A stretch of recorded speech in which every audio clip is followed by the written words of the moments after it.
Hello, everyone. I'm Adonis. I'm the host of the Adonis podcast. And for the first time ever, I'm doing my podcast live on TikTok. Now, before we get started, I want to just clarify a few things. TikTok does have a reputation of over censoring everybody, especially political people such as myself. So a lot of people, including myself, don't really use TikTok. However, now that TikTok is no longer owned by China and thanks to Trump, now that TikTok is now a US run app, I've noticed that they are much more lenient with their censoring. So I've been able to post and grow an audience, and because my audience is large enough, I'm now allowed to go live. That being said, I do have a backup plan in case TikTok bans me for things that I say, because it's very natural for me to say outlandish things, and not necessarily trying to, it's just how I am as a person. So in the event that TikTok bans me from this live stream, we will be switching over to kick.com, where my username is Adonis Podcasting. So the subject of today's episode is going to be mostly political. We're going to be talking about the top 10 people that I follow online. And we're going to be specifically talking about the things that I disagree with them on. Because I feel like there's a lot of political divide in our country, and a lot of people are taking things way too seriously, where if you disagree with them on any little thing, they will unfriend you and not want to talk to you, and it's getting way out of hand. Disagreeing with people is a part of human nature. You will disagree with everyone, with your parents, your siblings, your spouse, your best friends. It's part of being human. There's no such thing as a clone. Quite honestly, if there was a clone of yourself, you would probably want to kill him. So not only is this a challenge for myself, but I'm hoping this will also show people that it is possible to disagree with someone, but still like them, still follow them, still be their friend, whatever. So I've got a list here of the people that I follow greatly, but there are things, like there are with anyone, that I disagree with. Starting off strong, we're going to start with President Donald Trump. Now, I think it's ironic that I'm on TikTok right now. Now, let's keep in mind that just over a year ago, we almost lost TikTok for good. TikTok was quite literally banned for a few hours, and it is only because of President Trump's efforts that we still have TikTok. Yet it is largely a liberal-dominated app, and liberals hop on here to complain about Trump. This is basically Trump's platform, okay? Trump might not be the one who owns TikTok, but he is the reason TikTok exists in America. This is Trump's platform, and liberals hop on here to complain about Trump. And they can't even define what their complaint is. It's kind of like how people complain about Elon Musk on X when it's literally his fucking platform. You're essentially biting the hand that feeds you. Makes no fucking sense. But I'm a big fan and supporter of Trump. I support most of what he's doing, especially with what's going on right now with the war on Iran. Most people think war is like a very depressing thing, which, don't get me wrong, it is. But I think it's so hilarious how the start of the New Year started with Trump just casually kidnapping President Maduro while playing Fetty Wap. And then everyone's saying this is going to be the brink of World War III. But from what I'm seeing, Trump is treating this war like he's playing Call of Duty in real time. He's so good at his job, and the military is so good at his job, that they have the ability to quite literally just take out Iran's military base and then just laugh it off. So now let's get into the part where I disagree with Trump. Trump's alliance with Israel is something that I strongly disagree with. Now, originally I didn't necessarily hate Israel, but it wasn't something that I really cared about, because they're on the other side of the world. We live in America. I think regardless of who is in office, your duty as an American citizen should always be America first. Not Colombia first, not any other country first. It should be America first and foremost. If you want to support other countries, that's fine. But America needs to be first. And lately, there's been a lot of people who have putting Israel first instead of America. If you love Israel so much, go live there then. No one's stopping you. And there is no doubt that they are absolutely controlling everything because they say they're not. And yet you can make fun of pretty much anyone for anything but the people in that country. Just at the start of the new year, a bunch of influencers went to a Miami nightclub and played a controversial song that people from that country found offensive, and they got banned. That same club plays rap ghetto music where they talk about all sorts of violence. And yet, no one gave a shit until someone played a song that was offensive to a specific country. So they're making it very obvious that they run everything. Quite honestly, I'm sick of them shoving it in our faces. The Republican Party constantly says that they're the party of tolerance and that as an American, you're free to express yourself however you want to express yourselves. Yet there are a significant amount of Republicans who keep shoving it down our throats that we need to pledge our undying loyalty to this specific country.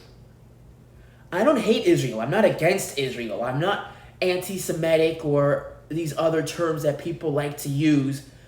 I just quite literally don't give a fuck because I don't live there. For example, I live in Florida now. Why should I care what's going on in Chicago? It has nothing to do with me. I live in Florida. Okay, if there's a volcano that erupts in California, oh, that's bad. Yeah, it is. But I'm not gonna fucking lose tears over it, bro. It's not like the volcano's gonna reach here. Like, I'm a very big believer in not giving a shit about things that do not concern me.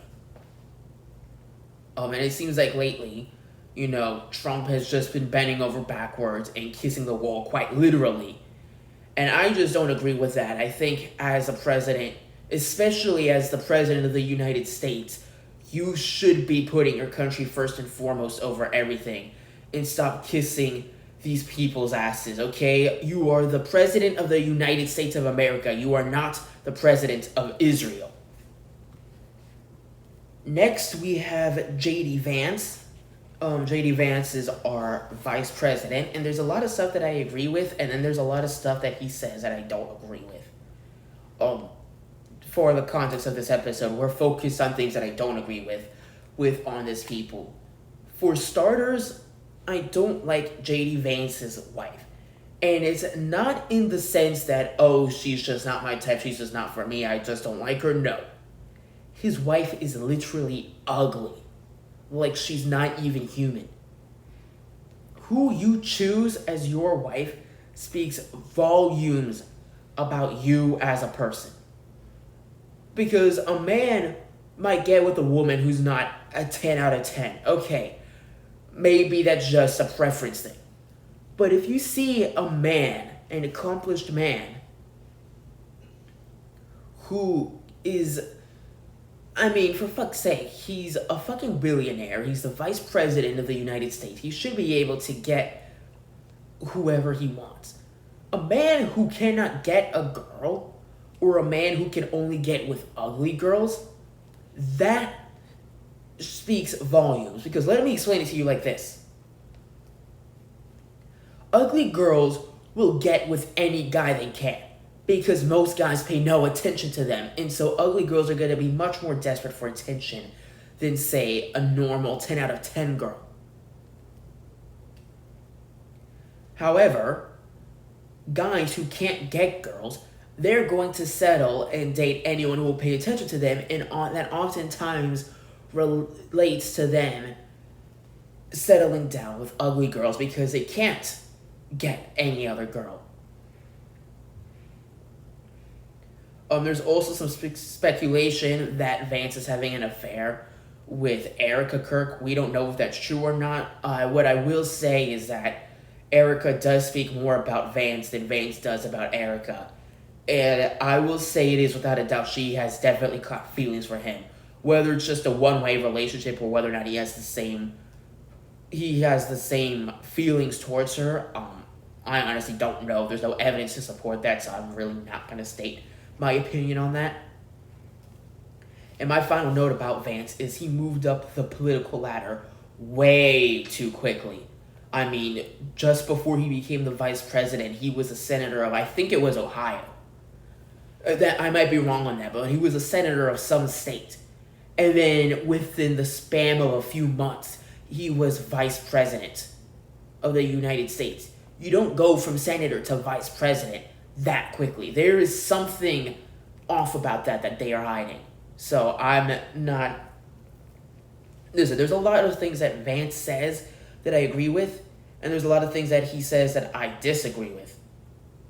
If it were up to me, though, let me just put it this way. In the 2028 election, I will not be voting for J.D. Vance as our president. I think the better option as a president would have been Charlie Kirk. Charlie Kirk would have been a fantastic president. Unfortunately, that won't happen. My second option would be Nick Fuentes.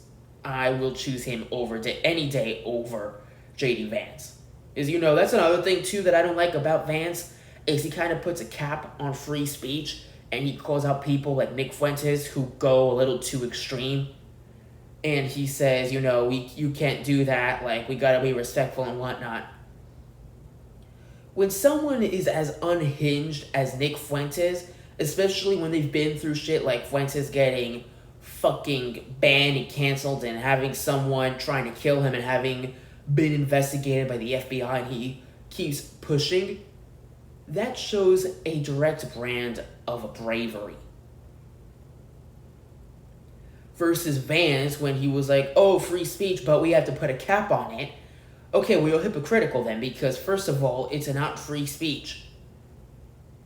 If you have to put a cap on it, that's the opposite of free speech. But secondly, it shows that you're a fucking coward. If you can't get mean every once in a while, if you can't put your foot down and run your mouth and start talking your ear off and turn your mouth into a gun spewing out verbal bullets, you are a fucking coward. So the reason why I would choose Fuentes over Vance as our next president is literally it's mainly because of cowardice. Fuentes is brave, while Vance is a fucking coward. Okay, next up is Ron DeSantis, the current governor of the state of Florida. Now, there's a few things that speak volume. Florida is the one state that is known as the meth state out of all 50 states. People who are not from Florida come down here, and then all they can talk about is the amount of crackheads running around. There's a lot of things that DeSantis says that I agree with, and then there's things that he says that I don't agree with. I think that a lot of the stuff DeSantis says is performative and not what he really means. One example of that was a year or two ago when the Tate brothers came to Miami, and DeSantis immediately launched an investigation on them and said that they were not welcome here. He said that they were not welcome here because, they had been accused of some heinous crimes, and he launched an investigation. First of all, you're a Republican, sir, and you regularly talk about freedom of speech and innocent until proven guilty. This is the main thing, innocent until proven guilty. The Tate brothers were released. The whole case was thrown away because they have not been proven guilty. Therefore, they are innocent. So to celebrate their freedom, they come to the U.S., and DeSantis immediately says, hey, these guys haven't been proven guilty of anything, but you know what? Let's launch a whole investigation. That's highly unconstitutional and literally contradicts everything that DeSantis has said in the past regarding the Constitution and our American rights and Republican rights. And so I think that a lot of the things that DeSantis says is performative. Additionally, I think that Florida can use a lot of improvements. Like I said, it is known as the meth state. You go to a city like Miami, there's a lot of crime. You go to many areas in Florida, there's a lot of crime. There's a lot of drug addicts out of control. And I currently live in the city of Tallahassee, which is exactly where DeSantis currently lives, as he's a governor. Tallahassee, I have a lot of complaints. Every day I'm fighting to get out of this city because of how corrupted. Tallahassee basically operates like a hive mind, where everyone thinks the same, acts the same, dresses the same, and if you go against the crowd, you become an enemy. You make an enemy, you're not making just one enemy. You're making enemies with that one person and also his entire friend group, and before you know it, you have multiple people that you don't even know coming after your throat. In addition to that, a big reason why there's so much corruption here and people basically do whatever the fuck they want to people is in part because of our lazy police department. The Florida State Police Department came after me multiple times after my Annabelle prank, where I simply walked around with an Annabelle doll. They came to my job unnecessarily to inform me of an unnecessary trespass from the entire campus. They've come to my house. They've confronted me on a number of occasions. Every now and then they will try to confront me over shit when I'm quite literally just minding my own business. They also arrested a friend of mine without cause and lied and said that he was driving recklessly and intoxicated, which was not the case. I'm not going to get into that because it's not my story to tell. But there's a lot of corruption within the Florida State Police Department. The Tallahassee Police Department, I don't have as many bad things to say about them, but there's a lot of bad shit going on there too. For starters, look at the amount of crimes. I cannot tell you how many situations I've been in and I've called the police, and the police do absolutely nothing other than write up a report. I'll call 911 because I've had a couple of unfortunate situations where I had to call 911 and the police don't show up for like 2 hours. It basically puts myself and others in a position where we have to take care of things all on our own. In one of my most recent cases, I kept having problems with this man, Jonathan Dean, who threatened to hurt me and repeatedly challenged me to a fight. And when the police finally got word of it, they asked me, why didn't you call us? And I straight up told them, because y'all don't do fucking shit. They try to say that there's laws in place that basically, if you confront someone after they've committed a crime, we can't do anything. Number one, that's unconstitutional because that goes against our freedom of speech. Number two, that doesn't make any sense. Talking to a criminal does not erase the fact that they've committed a crime. Number three, I lived in other areas of Florida, and I can tell you that is absolutely not true. I grew up in Jacksonville, where I have witnessed events, or I've been part of events similar to this one. Very rarely so, because the JSO actually takes pride in their work.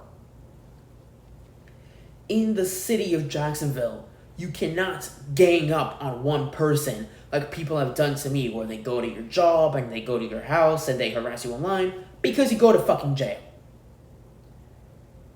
In the city of Jacksonville, if someone commits a crime against you and you choose to confront them about it, as long as there's justifiable cause and evidence and proof, the police will arrest them. The police, judge, and jury do not fucking care whether or not you had contact with the criminal after he committed the crime. But the fact that Tallahassee is so fucking corrupted shows a lack of enthusiasm on our governor's part. Because, for fuck's sake, this is the capital of Florida. This is the governor's city. He lives in this city. He should be seeing this stuff happening on a daily basis. We are paying him with our tax dollars to fix this. And he's not. He's been the governor for years now. He's been the governor since I was a fucking kid. And this has still not been fixed. So that's my complaint with DeSantis. Okay, Andrew Tate, the top G himself. Now, I agree with what Tate says for the most part. What I don't agree with lately is his support with influencer and streamer Clavicular. Now, I have tried to understand why Andrew supports Clavicular so much. I even watched a podcast episode with Clavicular on the Jack Neal podcast. And dude, every time I see this guy, I can't help but think that he's an absolute faggot. He regularly talks about doing illegal drugs and taking illegal substances. He is absolutely rude and acts inappropriately to girls without cause. He regularly touches girls inappropriately without consent and then posts videos of him doing it on the internet. He's literally been arrested for crimes that he was 100% proven guilty of. He's under 21 and he has admitted to using a fake ID, which is a felony, to get into clubs. You know, I think Andrew Tate supporting Clavicular is quite literally a contradictory on his self and his brand, because Tate constantly talks about how being a man means that you have to be confident in your own shoes. You have to prove yourself, yes, but you have to be confident in your own shoes. You know, you work out, you go to the gym. You know, if you see a girl you want to talk to, you overcome your shyness by talking to that girl. Clavicular is doing the complete opposite. He changes his whole appearance by bone smashing and looks maxing, which is a result of him being extremely unconfident in his looks. He regularly takes drugs, which is something that Andrew talks against. He is regularly rude to girls for no fucking reason, to the point where he's quite literally sexually assaulting them, which is ironic considering the fact that Andrew was arrested for allegedly doing similar things to girls. And something that Clavicular said in the Jack Neal podcast that I absolutely do not agree with is he says that he doesn't really get involved in politics, which, if you don't want to get involved in politics to the extent I have, that's fine. But I do believe that you should be involved to some extent, because there comes a certain point where politics quite literally affects this country and the economy and our daily lives, and it is important for everyone as a U.S. citizen to stay informed of what's going on so that we can vote accordingly and make decisions accordingly. And I mean, it quite literally states in the Constitution that if our government becomes corrupted, it is our duty as the American people to overthrow a corrupted government and put a new world order into place. So if you don't want to be as into politics as I am, to the point where you become a political podcaster and you listen to other political podcasters and you watch the Trump rallies and all that, that's fine. But you should, as an adult, be involved in politics to some degree. Clav also said that getting girls is more important than politics. I completely disagree with that. Clav's entire brand is literally looks maxing to get girls, or Stacy's as he calls them for some reason, which is the complete opposite of what Tate talks about. Tate regularly says that, you know, you're not supposed to focus on girls, you're supposed to focus on yourself. Clav doesn't do that. Every single thing that he does is to get attention from girls, is to hook up with girls, to get his body count up for some reason, to have endless sex for no reason. And he's not doing it to have kids. You know, Andrew has specifically said that if you are having sex without the intent of having children, it is gay. Clav is over here having sex without the intent for having children.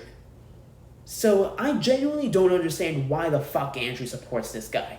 Because Clav is a walking mirror of absolutely everything that Andrew speaks against, and yet Andrew fully supports it. That would be like me, Mr. MAGA, Mr. America First, Mr. Republican, full on, like, that would be like if you saw me marching at a pride parade. It doesn't make any fucking sense. The other thing that Andrew talks about that I don't agree with is on the concept of marriage. Now, I understand where he's coming from, because he talks about how marriage is basically dead in 2026, which I agree with. We unfortunately now live in a generation where most women are gold diggers, and if you marry a chick, you're basically setting yourself up for failure, because she'll have your kids and then divorce you and take the kids and take the money that you worked for and take the house and property that you worked for, and then you have to pay her child support. And so basically take all your money and assets and everything that you worked for as a man. That is thanks to our corrupted system as well, because it genuinely doesn't make sense. Why am I gonna be the one working for all this shit? And then you just swoop in and take it. And that is a direct result of the system encouraging divorce rates to keep going up so that the system can keep stealing from us, because the more fucked up we the people are, the richer the people who run the system get. Now, what I specifically don't agree with Andrew on is he talks about cheating. And he says that a man cheating on a woman is not the same as a woman cheating on a man. That I agree with. However, something that he has stated numerous times is that it is not okay for a woman to cheat on a man. I agree with that. But it is okay for a man to cheat on a woman. That I don't agree with. If you're going to be in a relationship with someone, regardless if you're a man or a woman, you do not cheat. That is non-negotiable. You should not even be entertaining people of the opposite sex. That includes watching porn, going to strip clubs, having friends of the opposite sex. When you are in a relationship, you are giving up the freedom to do those things. So to go and cheat because I'm a man and that's what a man is supposed to do, it genuinely doesn't make any sense. Because if you're going to get with a girl and you know you're going to cheat on her, or if you don't have the strength to resist temptation and not cheat on her with other women, then why are you even in a relationship? There is 0 point whatsoever in having a girlfriend or having a wife if you're just going to end up cheating on her. At that point, you've lost your dignity, you've proven that you can't commit to something serious, and you've proven that you are a disloyal, dis-headed fuck. If you're having problems in your marriage, talk about it. Communication is key. Talk about it, try to resolve the issue. If it's such a big of an issue that you can't resolve it, file for fucking divorce.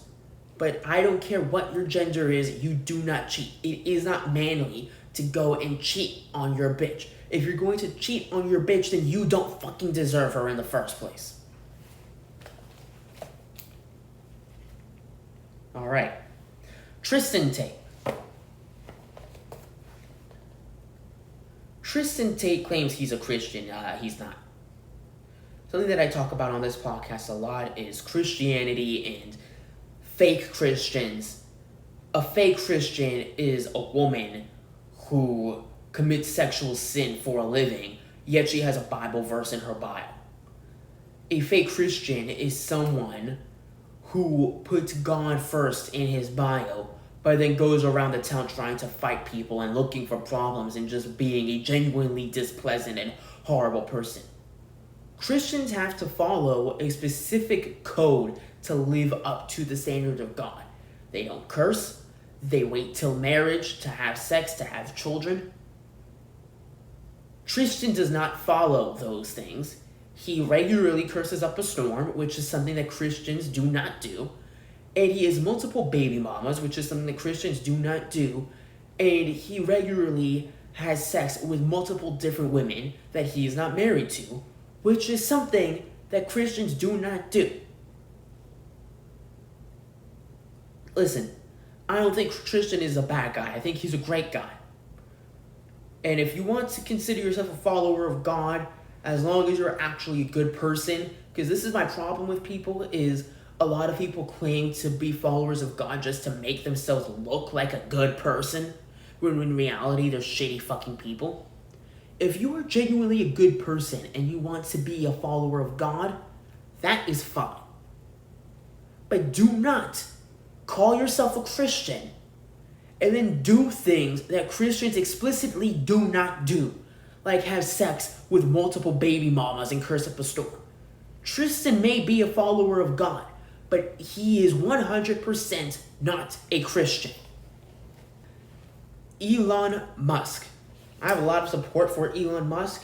This one is going to be quick because I really don't have much bad things to say about it. Elon is kind of hypocritical because he regularly brags about X, formerly known as Twitter, as being a free speech platform.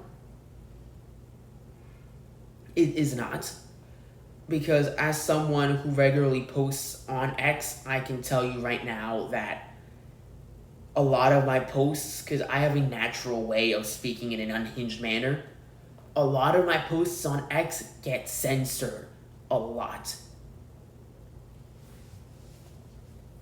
And I've received multiple warnings about hate speech, which I don't believe in hate speech because I believe we have the freedom of speech. For you to label something as, oh, well, you can't say that because it's hate speech. Who's to say what's hate speech? And if you don't support all speech, then you do not support free speech. So I don't believe in hate speech. A lot of my posts on X get flagged, get taken down, get censored because of this whole hate speech thing.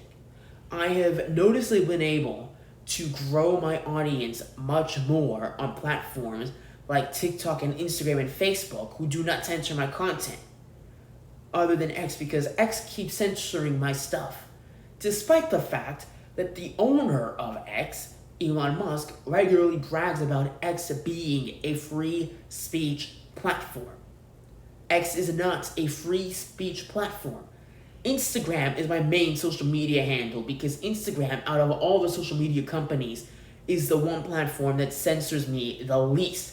I rarely get my content taken down from there. So I think that's hypocritical how Musk talks about his platform as if it's supposed to be this free-for-all, it's wilder than most of social media apps because you can basically post whatever you want to, as long as it's legal, obviously. And you won't get in trouble, you won't get shadow banned, censored. Every single time I post on X, I get censored. It's gotten so bad to the point, they're worse than TikTok, it's gotten so bad to the point that I rarely even post on X because they keep fucking censoring my content. And I also don't think X was a good name for it. I don't think X was a good rename for Twitter, because it sounds like a fucking porn site. When you type in your browser x.com, it genuinely sounds, when you type in x.com or when you open an app called X, it genuinely sounds like you're talking about a fucking porn site. And then Elon also names his own kid X. I think he names his kid X23 or something like that. I'm like, bro, like, how are you the most genius billionaire trillionaire on the planet, but then on the other hand, you are completely retarded? Who in their right mind is going to name their fucking kid X? So that's where I stand with Elon Musk. Now moving on to Nick Fuentes. Jaden, you are an actual Christian, so you're probably going to like this chapter a lot. Fuentes is a Catholic Christian. Catholics aren't real Christians. First and foremost, Catholics aren't real Christians. Catholics are a fake version of Christianity. And I'd like to reference this to the Conjuring movies. The Conjuring movies are based off of real life events. The Nun, Annabelle, Conjuring 1 through 4, they're all based on real events. And they're all based on demonic things happening to Christian people. And a priest comes in and he tries to rid the demon with the power of God. And half the time it doesn't even fucking work. Why? Because Catholics are not real fucking Christians. I have never met an actual Christian who has a story. Bro, demons are fucking terrified of actual Christians who have the power of God looming over them. Demons don't fucking mock or taunt actual Christians. They leave them the fuck alone. But demons do go after Catholic people because Catholics are not real Christians. There's a lot of things that Fuentes says that I agree with, and I earlier in this episode was talking about how I admire him more than I admire J.D. Vance, because Vance likes to put a cap on free speech. You can't put a cap on free speech. Fuentes says whatever the fuck he wants to, which is a direct signal of his bravery and why I think we should elect Fuentes as the next president instead of Vance. Because Vance, at times, is a big fucking pussy. And in a recent podcast interview with Jack Neal, Fuentes was talking about the changes that he would make if he were put in charge of America. One of the things that Fuentes said was that he would force Americans, these aren't his exact words, but basically it would be the policy of the United States that everyone has to be a Christian. I don't agree with that because, first of all, Catholics are not real Christians. Secondly, part of being a Christian or part of being an American is we have the freedom to choose our own path in life, even if that ends up being a bad path. I think people should be allowed to go through life and find their own way through God, not forced into a way of God, because at that point it's no longer Christianity, that is now a dictatorship. And we've seen several countries throughout history force their citizens to only study one religion, and anyone who did differently got killed or deported. I think the beauty of America is the fact that we have the freedom of speech, and in that freedom we also have the freedom to practice any religion we want to. I don't have to agree with every religion out there, and while I do support Christianity, I don't think it's right to force people to become Christians either. I think we should continue doing things the way we have been doing them, which is let people go through life, let people make decisions, and live with the consequences of their actions. And if destiny has it so, allow these people. Fuentes is basically implying that he wants to enforce Christianity. And that is where you draw the line between a free country and a dictatorship. Forcing the citizens to study one particular religion, even if it is the right religion, everyone's going to have their own opinion on what the right religion is, but that is now a dictatorship. You cannot force people to become Christians. You have to allow them to find their own path in life and allow them to find their own path to God. So that is where I would disagree with Nick Fuentes on. Brett Cooper. Cooper is the only girl on this list. Despite having a male name, Brett is actually a woman. I guess her parents don't love her. For those of you who don't know, because Cooper is probably the least popular person on this list, Brett Cooper is a Republican podcaster, and I like her show, The Brett Cooper Show, a lot. I really enjoy watching The Brett Cooper Show because she is one of the few female Republican podcasters, and I do like seeing things from a female's perspective on everything that is going on in the world. And she's the typical conservative female, you know, she has a husband, she has children, she lives out on a farm, she's not afraid to be herself, she doesn't dress like, she has a very unique way of dressing that I really wish we would see more often, where she isn't dressed like a nun, okay? Not dressing provocatively does not mean that you need to be covered from head to toe like you're in the desert of Arabia. So Brett has a unique style of dressing where she's not dressing in a provocative, slutty manner. However, she still looks petite and attractive with the way she chooses to style herself without coming off as a slut. I think Brett Cooper is a prime example of what every white American female should act and speak and dress as. She's loyal to her husband from what we've seen so far. She's loyal to her husband. She speaks her mind. She's respectful. And she doesn't dress like a fucking slut. That being said, as everyone on this list, there are things about her that I disagree with. I actually did an entire episode on this where Cooper was basically complaining about James Gunn's latest Superman movie claiming that it was woke. It was not. I went to the theater to see it, and if anything, that movie was as conservative as it can get. It really had nothing to do with politics. But Cooper is saying that it's woke because Superman is an alien from outer space, and he's coming to this world, living in the U.S. as with false documentation as Clark Kent, and therefore he's woke. And bro, there's nothing about this Superman movie that has changed from the comics. Superman has always been an alien from outer space. Superman, as has every other superhero, Batman, Spider-Man, fucking Daredevil, have used secret identities to hide who they really are.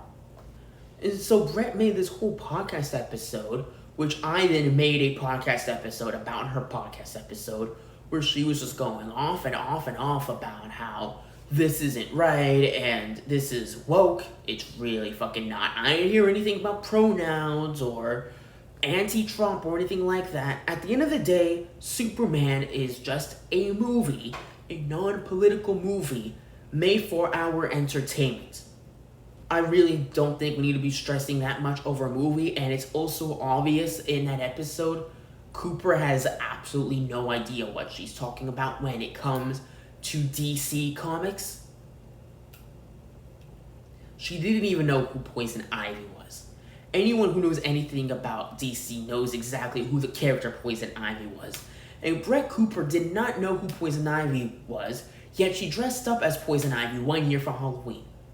Now, why the fuck would you dress up as something or someone and not even know who she is or what she represents or anything for that matter? For the record, I think Poison Ivy would go against Brett Cooper's morals because Ivy is a slut who dresses provocatively and hypnotizes men into having sex with her and doing what she wants. A more brutal way to put this is Ivy's basically raping men in the DC Comics.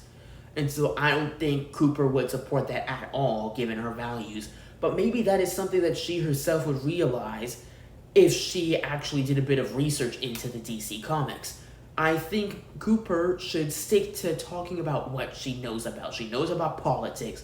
She knows about pop culture. I say stick to things like that. Stay the fuck away from DC Comics, bitch.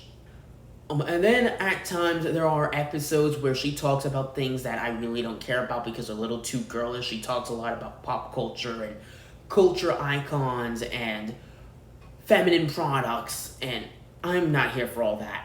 But honestly, that's understandable because she's a girl, so it's natural that her and I are going to have different interests. But I'm not here to hear about the summer I turned pretty or celebrity gossip. I'm here for the politics and to get a female Republican's perspective on it. So that's where I stand with Brett Cooper. Charlie Kirk, and may God rest his soul. First up is his wife, Erica Kirk. Erica Kirk has shown us her true colors since the passing of her husband. She has been seen with other men, including an ex-boyfriend of hers, including J.D. Vance. She didn't take any time at all to mourn the loss of her husband. It was, exactly 2 days after his death, and she is now the president of his company, and she's going on tour. She's very clearly faking her tears, and for the most part, she's smiling from ear to ear. She's regularly doing things that Charlie was against. For example, inviting Nicki Minaj to join the Turning Point USA tour, when Charlie Kirk specifically spoke against Nicki Minaj and specifically stated that Nicki Minaj was not a good role model for young girls. Erica Kirk has completely tarnished her late husband's legacy. And I think that is a direct result of who she was before they got married. Word of advice to y'all? Don't try to be Captain Save-A-Ho. Once a hoe, always a hoe. Some people just can't be saved. Something that Charlie Kirk spoke about frequently is choosing the right woman, and you don't want to choose a woman who's constantly dressed in micro shorts, dressed provocatively, engaging in sinful activities such as clubbing, partying, staying out late, hooking up with random guys. You want to meet a virgin lady who stays a virgin until marriage and saves herself till marriage. And these two subjects kind of correlate with one another. Because as far as the whole marriage thing, I have a better understanding of it now than I did back then.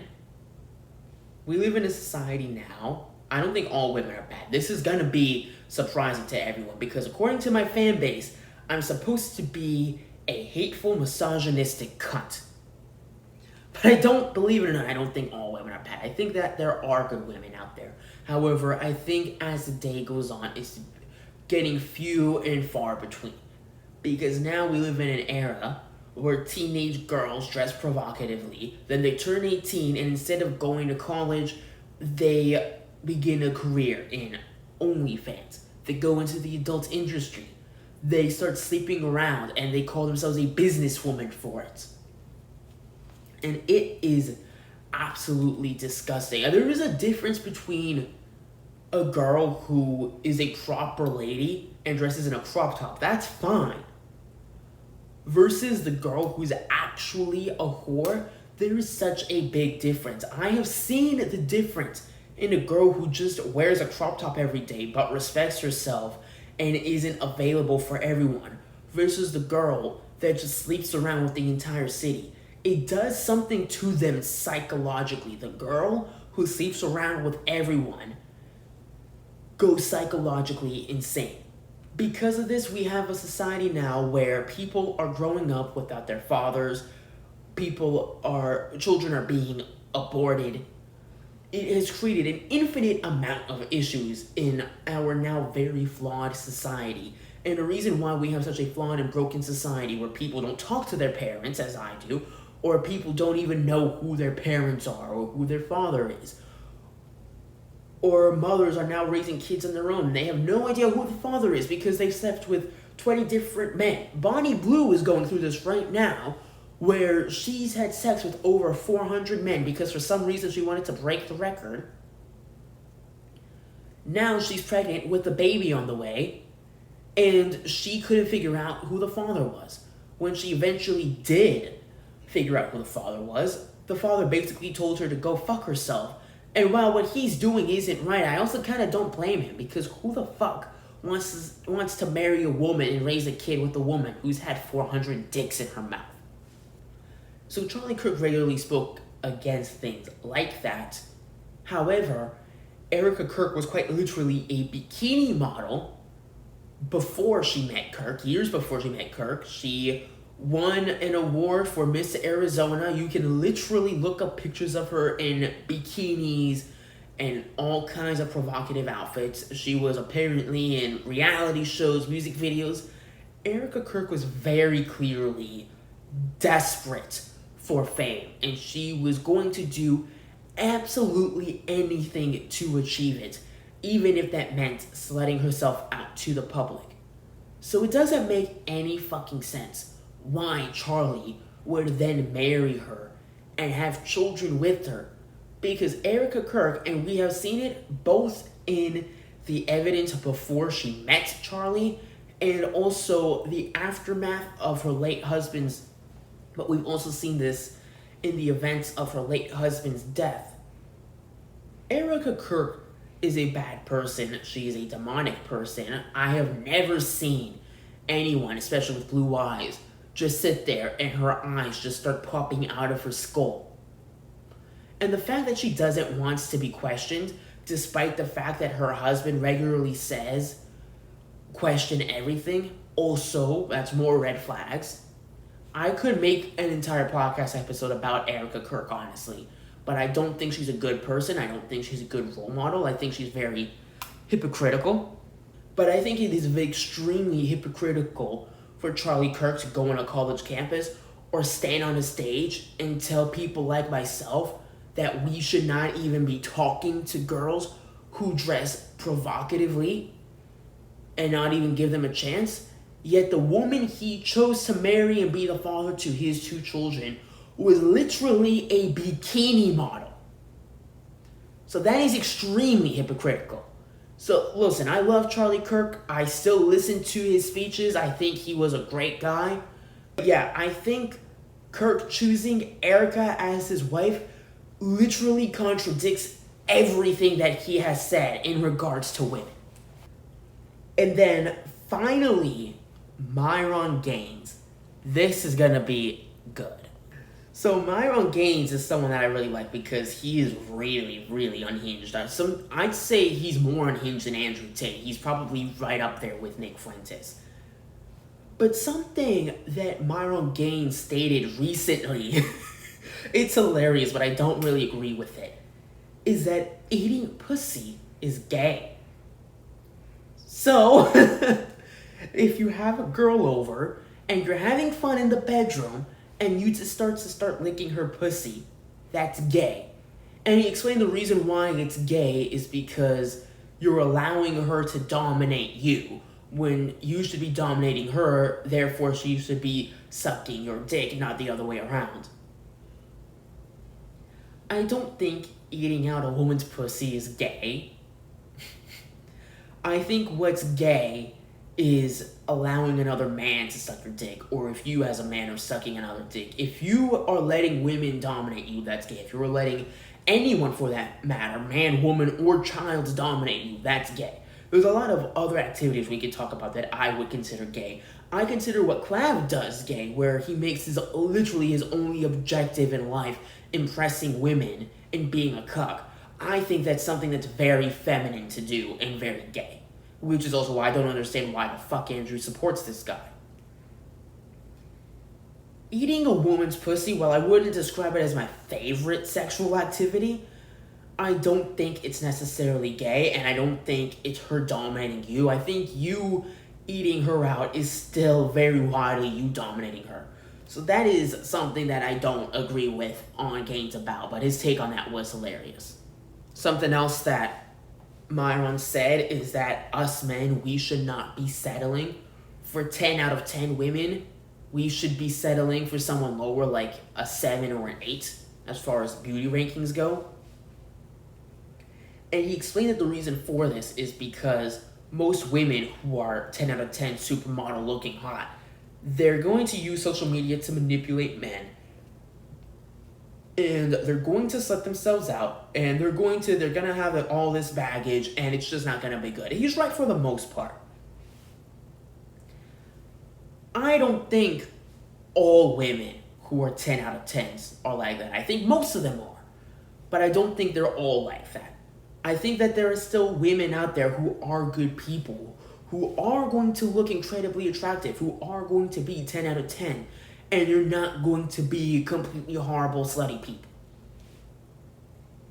And I think as a man, you want to talk about dominance and femininity, what's allowing the female species to dominate you and what is being feminine as a man is actually settling for someone who's a 7 or an 8 just because, oh, well, what about her past?